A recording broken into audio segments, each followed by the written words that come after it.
So here we are in the time after Easter, and as I said at the intro, this is not a fun time for them. That there is no flowers, although did you notice when you walked in that our flowers are starting to bloom around the entrance? So beautiful, thank you. And so this is the time where we have flowers and joy and Easter, and they are not there yet. The disciples are not at that place yet. They've watched their leader, their fearless leader, killed in a very horrible and public way. They're all confused. They don't know what's going on. They're grieved. They're disappointed. They're terrified that his fate will be their fate, because they know what we should all know too, that violent governments rarely give mercy when they've begun that path of violence. I imagine they also feel a little betrayed and humiliated. They had such high hopes for this Rabbi Jesus to be the one to save them. Remember, we start Holy Week with Palm Sunday where they were shouting Hosanna, which means save us. They wanted to be saved spiritually, politically, socially, and then he died a very cruel way, and they are confused. Is this part of the story? They don't know. This story in particular of doubting Thomas is often really focusing in on the doubting part, where we sort of look down our noses. You ever hear this story, beautifully read, thank you, Karen. You hear this story and you just think, oh, Thomas, that's adorable that you're doubting. I mean, sometimes we doubt, but we look down on him as if it's not a normal thing to have doubts. But we sort of judge him, I think. We sort of judge him and we call him Doubting Thomas. And I always felt kind of bad, like, if we meet at the pearly gates, if Thomas is there, will he just be like, why did you keep calling me that? I had so many other qualities. But doubting is the thing that I'm remembered by.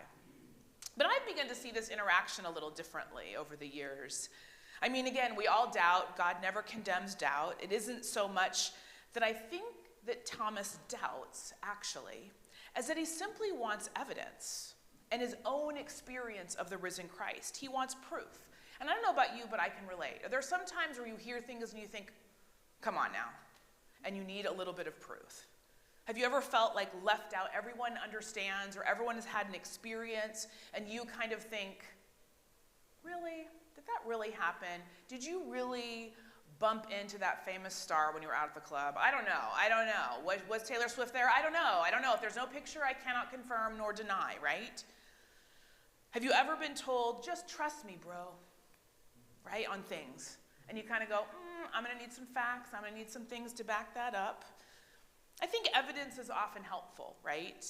We often misunderstand the words that Jesus uses in this text when he says, blessed are those who have not seen and yet believed, which kind of feels like a dig, right, of Thomas. Like, blessed are like, you're not blessed, Thomas, because you needed proof, but hopefully everyone else won't need proof who's not here right now, and blessed are they. But actually what it means, the word is better translated, not blessed, but happy or peaceful, right?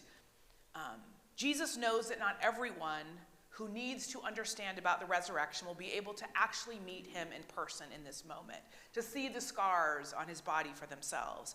And he wants those to come later, which is all of us, to just be satisfied or at peace with the stories that are going to be told about it, believing this big experience of post-resurrected Jesus. But we all know how rumors happen, right?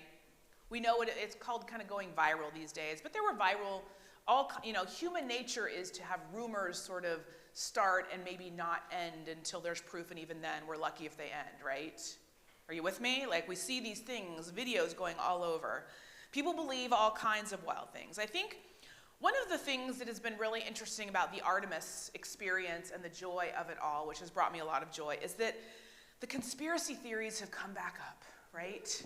The minute we go to space, you sort remember, because maybe we forgot in the trauma of everything else going on in the world the last 2 years, there's a jarring reminder that we live around people who don't believe the earth is round. Have you seen that? And if you are, we can have a conversation later. I love you, but no. Okay? But there are so many people on all the comment section every time an Artemis 2 situation comes up or they take pictures or whatever. There are people all over the comments that are flat earthers or don't believe we landed on the moon. And I've been commenting a bit because I dated a guy once who didn't believe we landed on the moon. It didn't last. But I remember that he was so condescending. I was like, I actually think there's proof, because my dad was and also what's been beautiful for me as a side note of all this Artemis stuff is my dad was a huge huge NASA space fan. One of my first memories growing up was actually going to Cape Canaveral with him and eating the weird Jello. Anyone been there? The weird Jello, the astronaut Jello and the astronaut ice cream, which was so cool way back then. But I'm sure it's cool now. But now we have all different kinds of unique food. So it's made me think of my dad. And my dad, who was a principal and a teacher, into science, into exploration, into curiosity. He actually had met the woman who went up on the Challenger, right? We all have PTSD from watching that Challenger in middle school or wherever old you were, like go up and not quite make it. And so all of this has brought all of this forward. But for me, what it's done is it's brought a lot of these sort of flat earthers to the surface and a lot of these conspiracy theorists, like we didn't go to the moon. And my favorite social media quote that always comes up around this time is a tweet, an actual tweet that went out years ago from the Flat Earthers Society. And the tweet, when it was tweeting, read this way. The Flat Earth Society has members all around the globe. From the official account. The globe? Really? All around the globe. You have flat or you have all around the globe. And then the other one I love is that if the world was really flat, wouldn't the cats have knocked everything off by now? Right? I think so. In any comment section, again, near any post, there is people that are kind of not understanding maybe how science works or how facts work. And I think a lot of it is the absence of understanding, maybe our woefully inadequate kind of understanding or teachings on space. And in that void, right, between what happened or what we can see or what we have been told and actually what we believe, that is a big gap sometimes. I've seen something about how if that is a real picture of the Earth they took, right, you've seen that picture of Earth they took, why can't we see all the satellites when there are thousands of them around the Earth? Right? And the question back then becomes, have you ever taken a picture of nature? Where are all the bugs? Just because you can't see the satellites doesn't mean they aren't there. They're just very, very small, and they're taking the picture from very, very far away. And so I continue to be convinced that a lot of the conspiracies, it's not that I don't think that our government does have conspiracies and there are conspiracies out. I mean, if you lived through the 90s, every single movie was about some sort of conspiracy with a big corporation, right? Everything. A big corporation, they created something, they invented something, a scientist is like, no, it's a bad thing. And they're like, but we got to make a lot of money. And then the thing goes out and then it turns someone into a monster, right? Every movie in the 90s is about that. So it's not that I don't believe that corporations can say weird things or government can say weird things, but in general, something that has hundreds upon hundreds of people working with it, like the space, all the space stuff, all of the things that need to go on, and yet we still haven't heard anyone break that silence, right? Like, it happened. And so I think we're always intrigued by the fact that rumors fly and that we don't necessarily believe it unless we have been there, unless we really understand for ourselves. And I think that's where Thomas is, right? We can relate to that. Again, I'm not one for conspiracies, but it's easy to feel left out. And I think Thomas is like, you all got this cool experience. Why can't I? So Jesus showed them all and him the evidence in his scars. And I think what's beautiful is that Thomas's question forced Jesus to actually have a deeper experience with all of them, where it's post-resurrection, and yet here are my scars. Scars tell a story of pain, of past pain, and of healing. Scars are proof of healing and survival. Scars can be beautiful and tell a fun or beautiful story. Scars, though, are about healing and not our identity, right? Scars tell us something that has happened, that is true, that we can see it, that we can remember it. And it also tells us that healing is possible. Things that are in pain aren't always forever. The trauma in your life, I think, in Jesus' life is no longer his true identity, right? He becomes the resurrected Christ. And that's what we remember. We don't remember necessarily the scars only. We remember the resurrected Christ, the post-Easter identity. Because pain and difficulty can be hard to share with other people.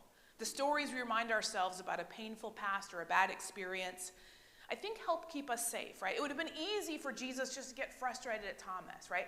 And not be vulnerable enough to share his scars. He could have got frustrated and said, you shouldn't need anything. You shouldn't need any other experience. You should just take the word of me and the other disciples. He could have hid his scars. He could have covered them up and not said a word. But I think Jesus does that to show us that the scars that we have don't tell the whole story, but they tell part of the story. But they no longer are our identity.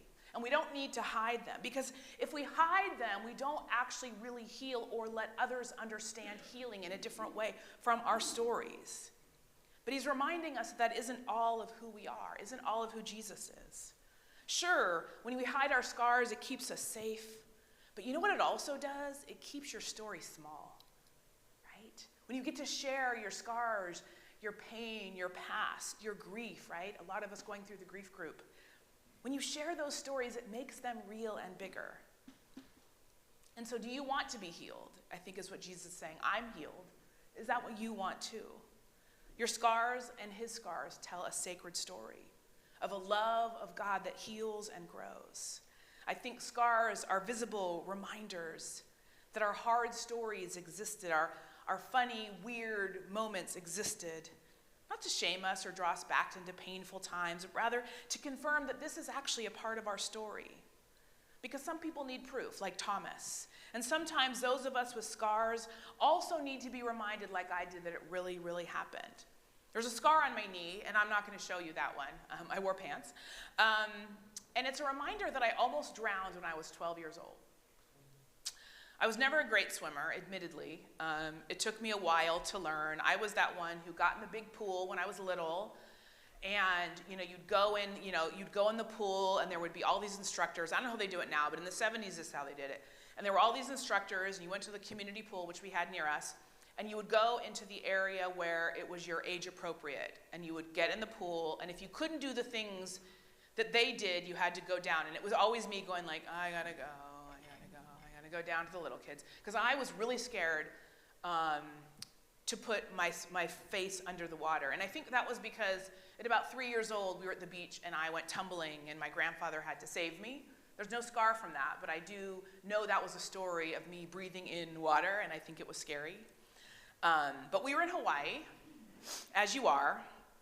A big wave came, as it does, and crashed over me, and I don't think I was actually out very far. And I hit my knee, and I went tumbling over all the coral reefs. I got to the point where I didn't know what was up and how to get air. I'd hit my knee on something. I could barely feel it at that point with all the salty water, and it turned out I'd cut open my knee, and there was blood everywhere. So it was like me and blood and all these sorts of things. And then what I remember, because I was 12, a very handsome lifeguard,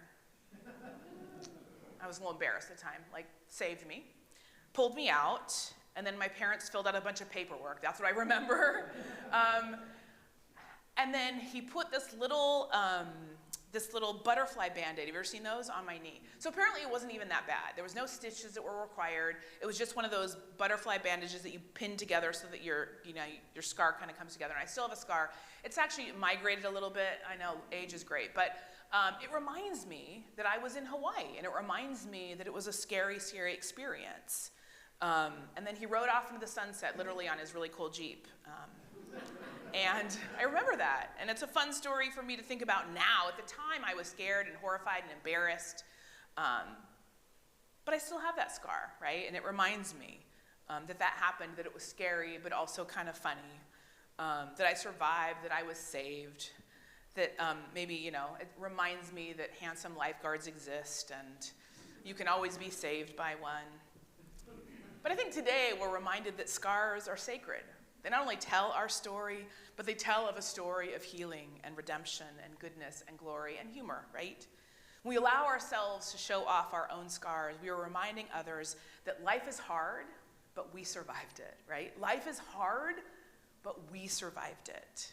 I think scars in this moment, with this story, tell a bigger story of God's faithfulness, of human resilience, of a past full of courage, of a future that's full of healing and new things. And ultimately, it's a story of love. Love that contains scars that are big and small, new and healing. But they tell a story, just like Jesus's did to Thomas. They tell a story. They tell a story that God is never finished with us. That this moment in time, when I'm tumbling in the water and my knee hits the coral reef, is not the last time. That there will be other times. There were other times where I went in the water and had a great time. But that's what we remember, is those scars that tell us something happened, but we are bigger than that thing, and God heals, and God loves, and God saves. And so I hope that you will open up a little bit your scars, right? To tell your story. To think about what it means for you to interact with healing and God's love and God's beauty. Your scars, they tell a story. And I wonder what story you will let your scars tell of you. What story you can be told about the way of Jesus as you interact with it in your life. The way that you live and the way new things are always possible. What stories will your sacred scars tell? And what beautiful things are in store after the healing? And what ways in which is God using the healing of others to heal you? All of it's connected. All of it's beautiful. And so may you, in your own way, share your stories so that others can know that healing is possible and that God is true and God is real. I wanted to end with this part of a poem I heard, which I thought was really beautiful, by a poet and I think a wordsmith poet named Harry Baker. He's young, but this is part of his poem, Wonderful, that was shared with me this week. Of all the words you'll ever hear, remember these. Life is too short to eat celery. Life is too long to feed jealousy. And life is likely just the right length to need therapy, to heal. May you be seriously silly. May you be wickedly kind. May you be brilliantly dumb sometimes and stupidly bright. May you certainly have doubts.